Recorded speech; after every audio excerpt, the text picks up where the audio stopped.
Hey everyone, and welcome back to Pink English. Hi, everyone. We are so excited to learn with you today. I'm Sophia, and this is Daniel. Our goal is to make English easy and fun for you. Exactly. If you enjoy our lessons, please hit the like button and subscribe. It really supports the channel. Today, we are talking about your greatest memories. We will practice listening, learn keywords and phrases, and boost your confidence. Ready? Let's dive in. And by dive in, I honestly might dive into this plate of cookies on the table. Sorry, I know we just started, but have you smelled these?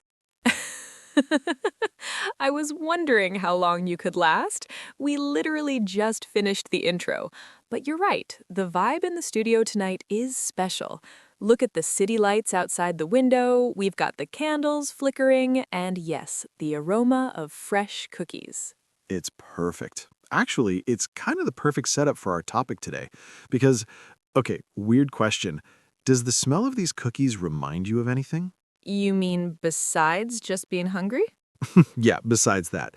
For me, the second I smelled that vanilla and chocolate, I wasn't just Daniel in the studio. I was 7 years old, standing in my grandmother's kitchen, waiting to lick the spoon. It was instant. That is beautiful. And actually, Daniel, you just stumbled upon a very fancy psychological concept. It's called the Proust effect. The Proust effect? Sounds serious. It is. It's named after the French writer Marcel Proust. He wrote about how a taste of a Madeleine cake instantly brought back a flood of childhood memories. It basically means that our sense of smell is wired directly to the emotional center of our brain. It triggers memories more intensely than just seeing a photo. That makes total sense. It's visceral. That's a good word for our listeners, right? Visceral. It means you feel it deep in your body, not just in your head. Exactly. And that brings us to the core of today's episode. We aren't just teaching you how to say, I went to Disneyland in 2015. That's a fact. That's a report. Right, that's boring. No offense to Disneyland. So we want to teach you how to share core memories. Do you remember the movie Inside Out? Oh, I love that movie. Core memories are those glowing balls that define who the character is. They aren't just random events. They are the moments that shaped her personality. Precisely. Today is about helping you describe those moments, the moments that shaped you, whether it's a massive life event like a wedding or just a quiet afternoon that was surprisingly perfect. We call those glimmers. I like that distinction because I think a lot of English learners, and native speakers too actually, struggle with this. We try to tell a story about a great memory and it just falls flat. It falls flat. That's a great phrasal verb. It means it fails to have the effect you wanted. It's not funny or it's not moving. Why do you think that happens, Daniel? I think it's the you had to be there trap. You know, you're telling a story and you're laughing and you're saying, and then he picked up the cat.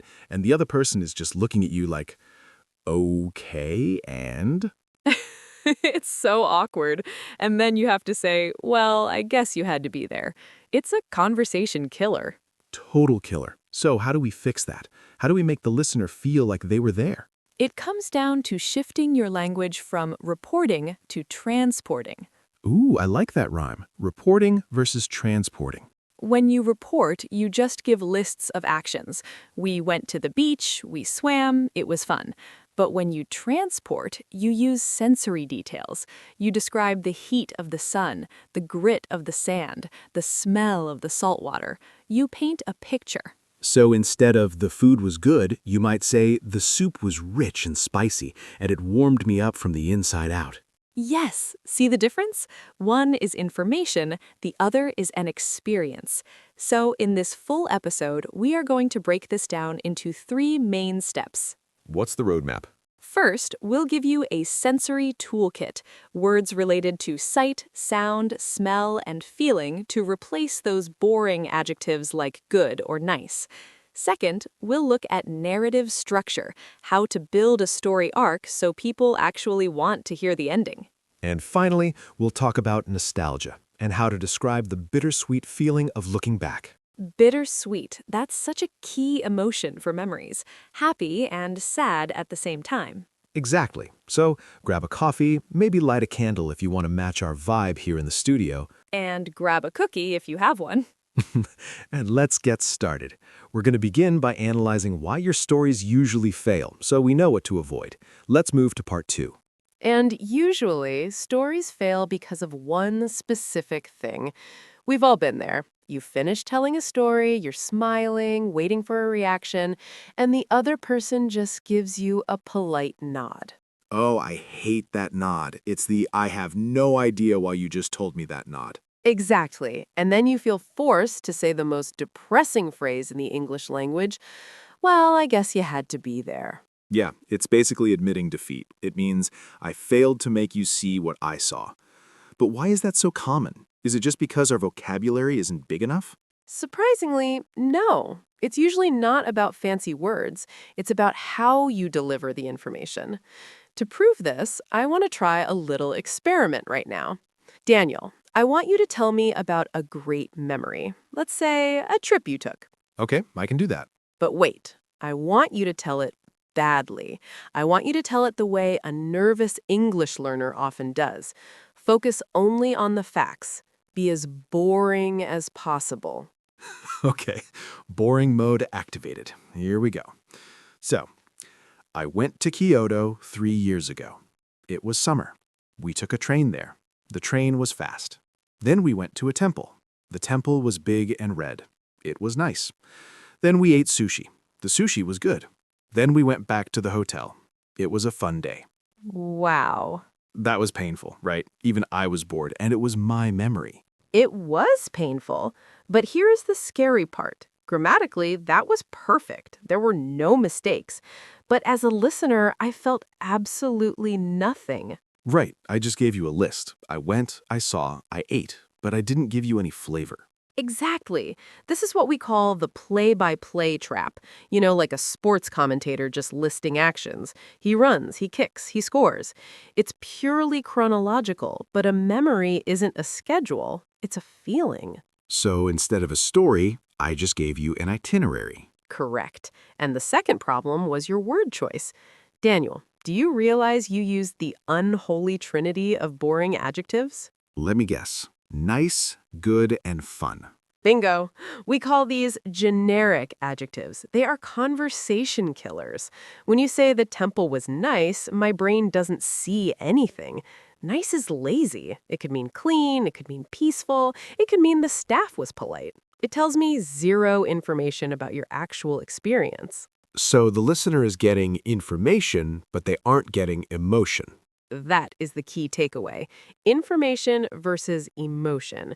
When you just report facts like the sand was hot, that's information. But when you describe the sensation, like the sand was burning my feet, that's emotion. That is transporting. Transporting. I love that concept.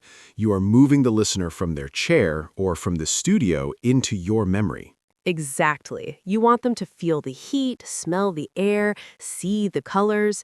To do that, we need to throw away nice and good and start using what we call the sensory toolkit. The sensory toolkit. Okay, now we're getting practical. Very practical. It's based on the 5 senses: sight, sound, smell, touch, and taste.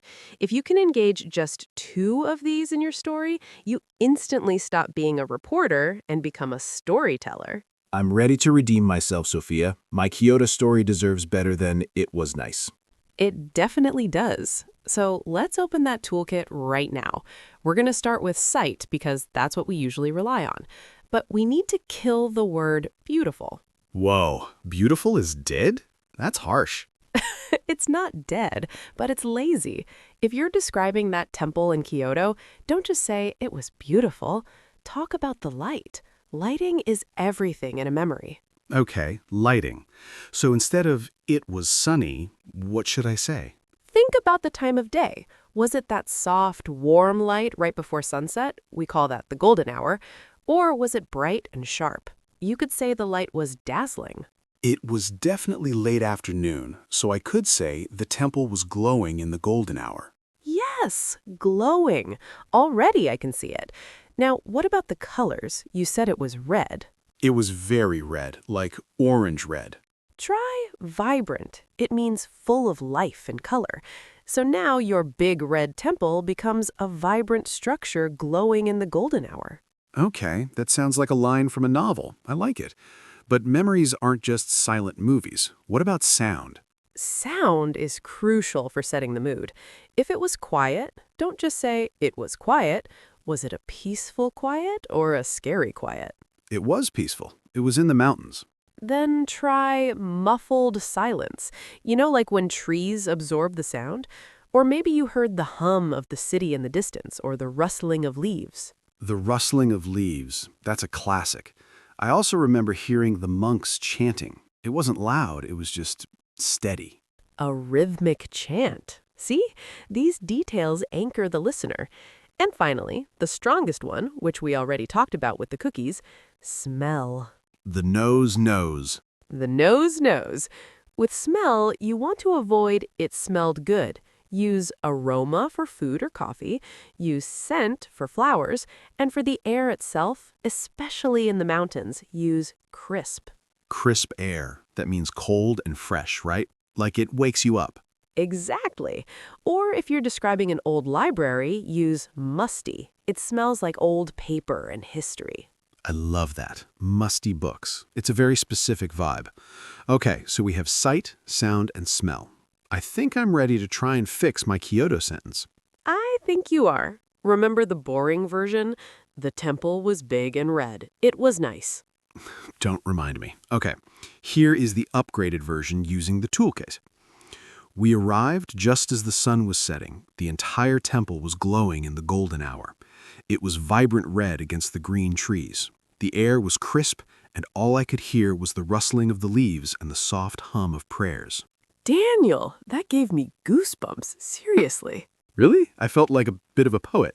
It didn't sound like poetry. It sounded like you were actually there. You transported me. I could see the light. I could hear the leaves. That is the power of the sensory toolkit. It definitely feels different to say it. It feels more real. Because it is more real to your brain. Now, having great descriptions is step one, but a collection of pretty sentences isn't a story. You still need to structure it so it flows. Right. Otherwise, I'm just rambling about leaves and light. I need a plot. You need an arc, a beginning, a middle, and an end. And there is a very simple 3-step formula we use for this. I love a good formula. Lay it on me.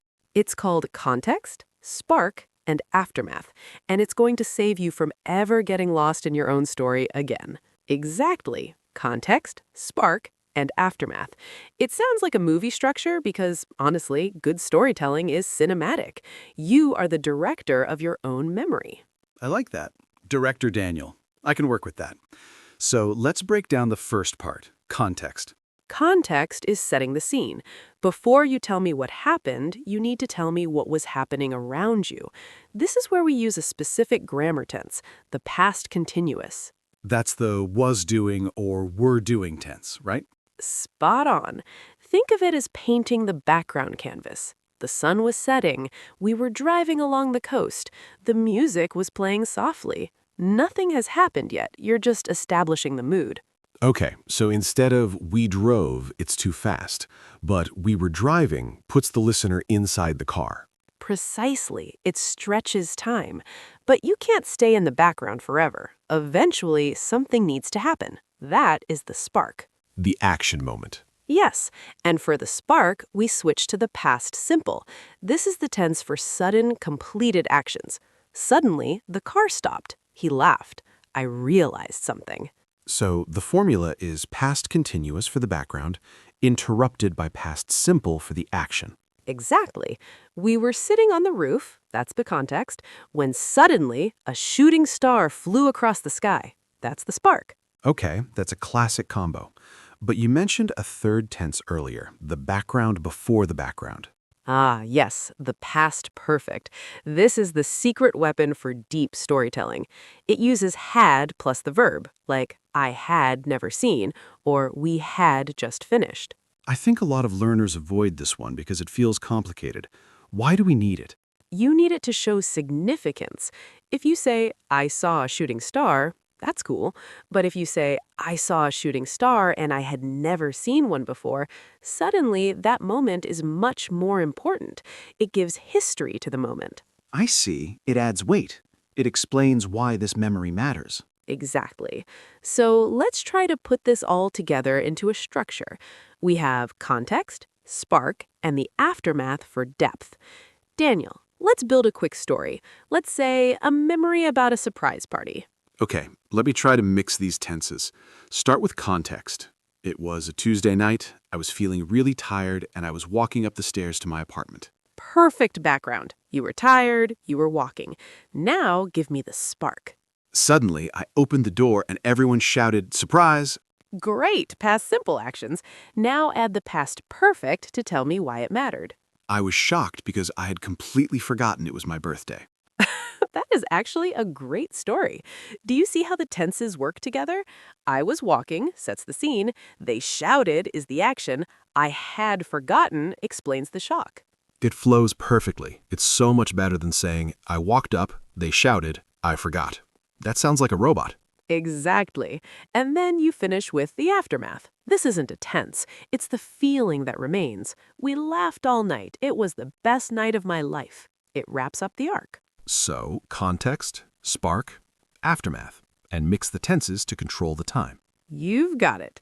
Now, we've covered the technical stuff, the sensory words and the grammar structure, but there are different types of memories. Right. There are the huge life changes, and then there are the tiny, quiet moments. Exactly. We call them the milestones and the glimmers. And believe it or not, you need different vocabulary for each. Interesting. So talking about my graduation is different from talking about a nice cup of coffee. Very different. And in the next part, we're going to focus on the big ones first, the milestones. How to talk about the events that changed your life without sounding cliche. No cliches allowed.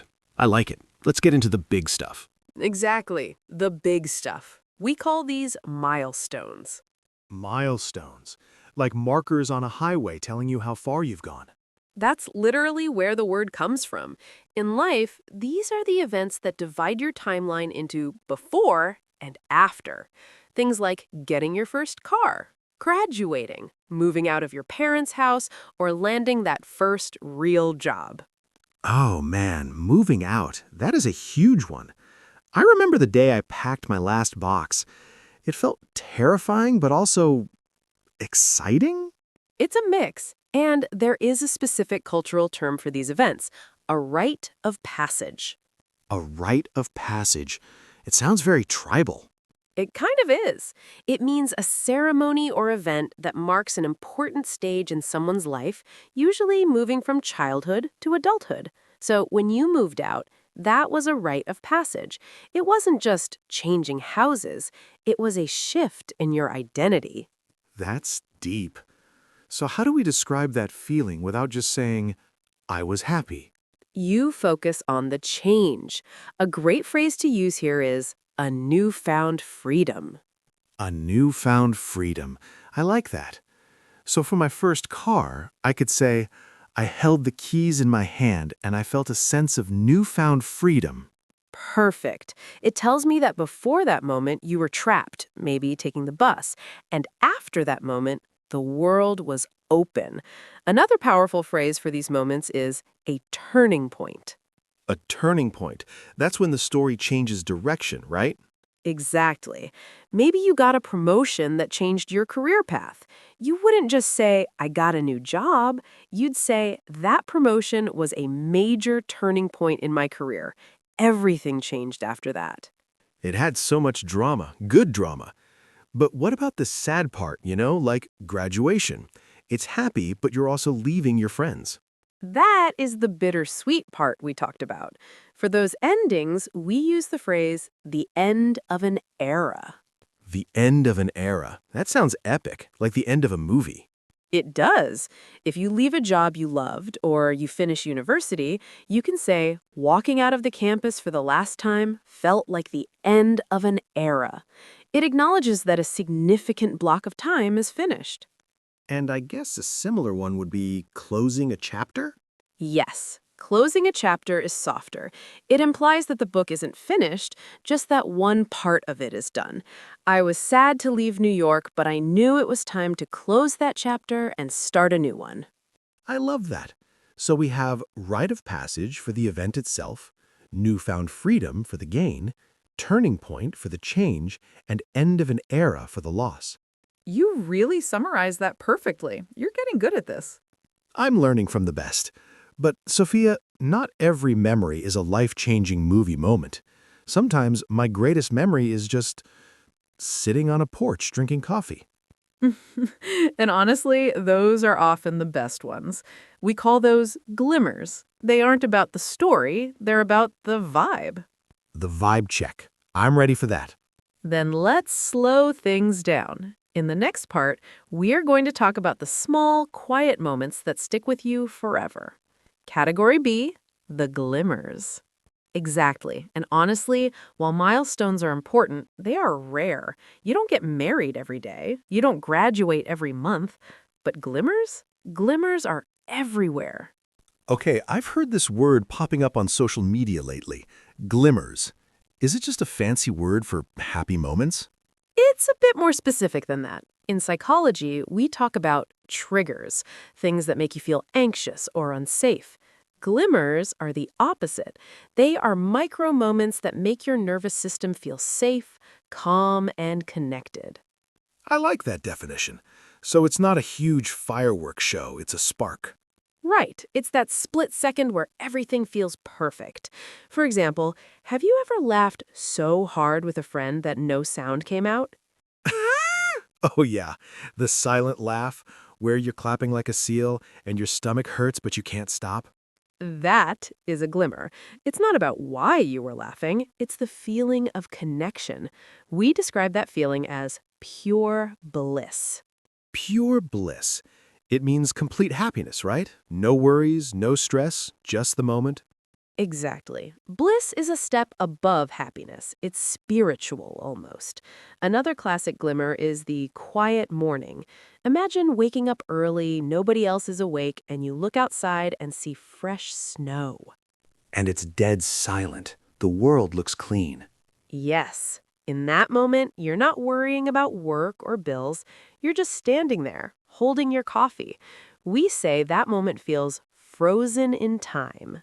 Frozen in time, like someone hit the pause button on the universe. Precisely. You want it to last forever.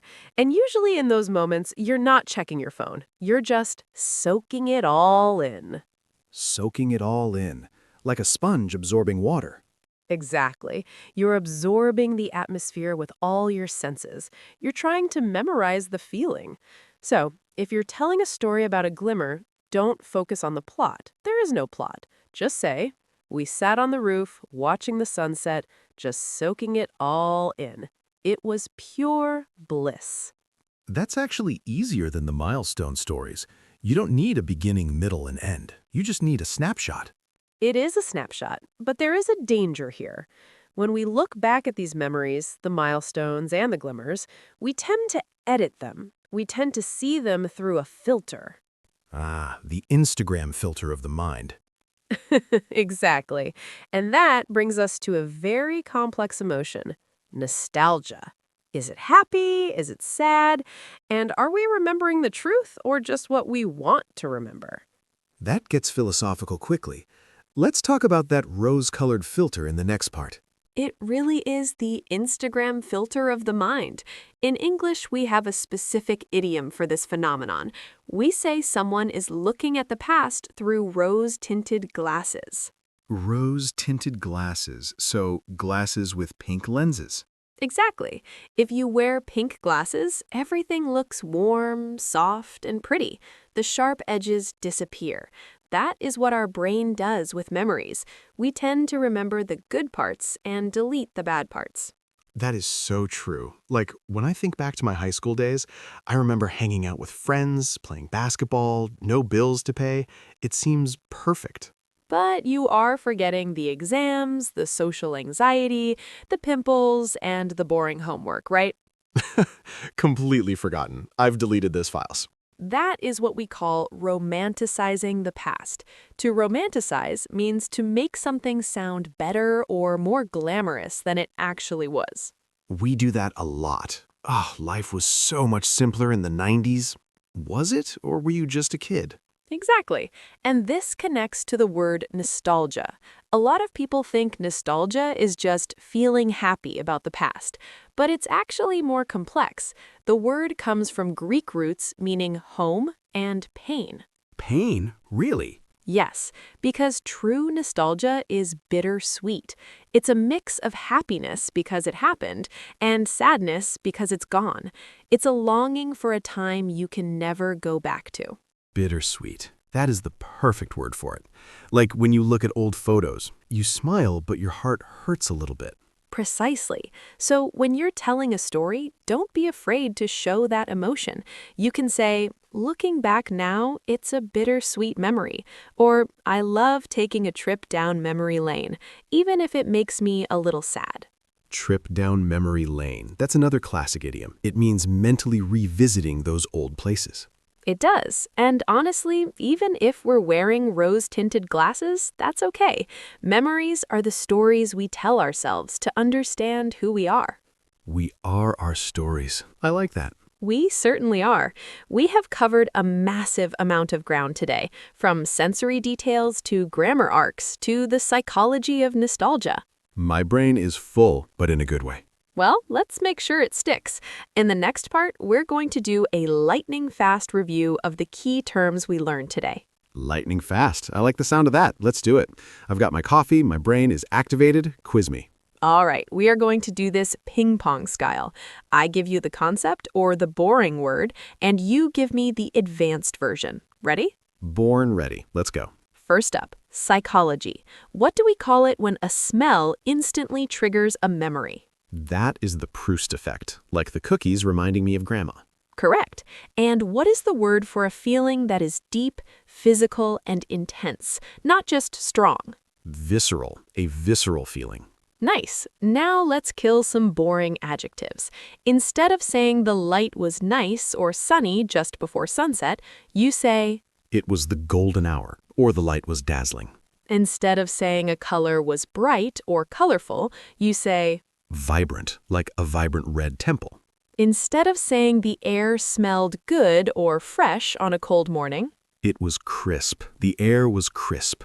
and if it's an old book or an attic, Musty, but in a good way. perfect. Now, narrative structure. What is the three-part formula for a story arc? Context, spark, aftermath. Establish the scene, trigger the action, reflect on the feeling. And the grammar to match? If I'm setting the background scene, the sun was setting, what tense is that? Past continuous. If I'm describing the main action, he dropped the ring, what tense? Past simple. And if I want to give history before that moment, I had never been there before, Past perfect, the secret weapon. boom, you're crushing this. Last section, concepts. What do we call those tiny, quiet moments of pure happiness? Glimmers, the opposite of triggers. And when we look back at the past and ignore the bad stuff? We are wearing rose-tinted glasses. We are romanticizing the past. And finally, the feeling of happy sadness when remembering something good that is gone. Bittersweet, or a trip down memory lane. I clap. 10 out of 10. Daniel, I think you're officially a master storyteller now. I feel like one. Honestly, just reviewing those words makes me want to go write in a journal. Well, don't write just yet because we have one final thing to do. We need to give our listeners a challenge. Right, the homework, but the fun kind. Exactly. In the final part, we're going to give you a specific prompt to practice everything we just learned. Let's wrap this up. Exactly. We don't want you just to listen, we want you to speak. So here's your challenge for this week. We want you to become a director. I love that. Director of your own life movie. I want you to pick one core memory. It could be a milestone, like a graduation, or just a glimmer, like a perfect cup of coffee on a rainy day. Just one. Keep it simple. And I want you to describe it to a friend or write it down in the comments below. But here's the rule. You must use at least 2 of the sensory words we learned today. So you can't say, "It was a nice day." You have to say, "The air was crisp" or "The light was golden." Exactly. Force yourself to move from reporting to transporting.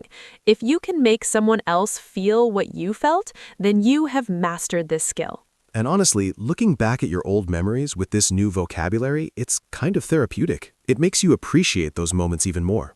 It really does. You know, there is a saying that I think is perfect for tonight. We are defined by what we remember.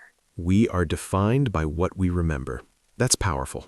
It's not about what we have, it's about the moments we keep. And I think we created a pretty good memory right here tonight. The city lights, the jazz, the conversation. And the cookies. Definitely the cookies. That's a core memory for me. I'm sure it is. Thank you so much for hanging out with us in the studio tonight. We hope this helps you share your story with the world. If you enjoyed this late night vibe, please hit that like button and subscribe to Talk in English. It helps us keep the lights on and buy more cookies for Daniel. It certainly does. See you in the next episode, everyone. Bye, guys.